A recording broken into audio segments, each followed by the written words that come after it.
నమస్తే. క్లూటుడే న్యూస్ కి స్వాగతం. మేడ్చల్ జిల్లా గట్కేసర్ మున్సిపాలిటీ బొక్కోనిగూడలో సద్దుల బతుకమ్మ పండుగ సందర్భంగా మహిళలతో బతుకమ్మ వేడుకలు ఘనంగా నిర్వహించారు. ఈ సందర్భంగా మహిళలు మాట్లాడుతూ తెలంగాణ అంటే బతుకమ్మ, బతుకమ్మ అంటే తెలంగాణ, బతుకమ్మ పండుగ తెలంగాణ రాష్ట్ర సంస్కృతి సాంప్రదాయాలకు ఆచారాలకు ప్రతీక. అందమైన ప్రకృతిని ఆరాధిస్తూ పొడిమి తల్లి విశిష్టతను కీర్తిస్తూ ఆనందంతో మురిసిపోయే కారణాలకు వేదిక ఈ బతుకమ్మ పండుగ. తెలంగాణ అస్తిత్వానికి సంస్కృతి సాంప్రదాయాలకు ప్రతిబింబంగా భావించే బతుకమ్మ పండుగ 9 రోజుల పాటు జరుగుతుంది. బతుకమ్మ సంబరాలు ప్రతి ఏటా మహాలయ అమావాస్య రోజున ఎంగిలిపుల బతుకమ్మతో మొదలై సద్దుల బతుకమ్మతో ముగుస్తాయని, బతుకమ్మపై ఉంచిన గౌరమ్మను మహిళలు తమ మంగళ సూత్రానికి పెట్టుకుంటారు. అయితే చివరి రోజు సద్దుల బతుకమ్మ అని పిలుస్తారు.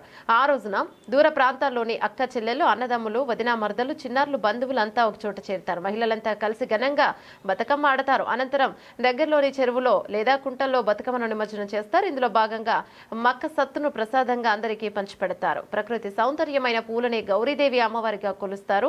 ఈ బతుకమ్మ పండుగ వేడుకలను అత్యంత వైభవంగా జరుపుకుంటారు. మరోవైపు బతుకమ్మ పైభాగంలో ఉంచిన గౌరమ్మను మహిళలు తమ మంగళ సూత్రానికి పెట్టుకుంటారని మరొకసారి తెలిపారు. కార్యక్రమంలో మహిళలు, చిన్నారులు తదితరులు పాల్గొన్నారు.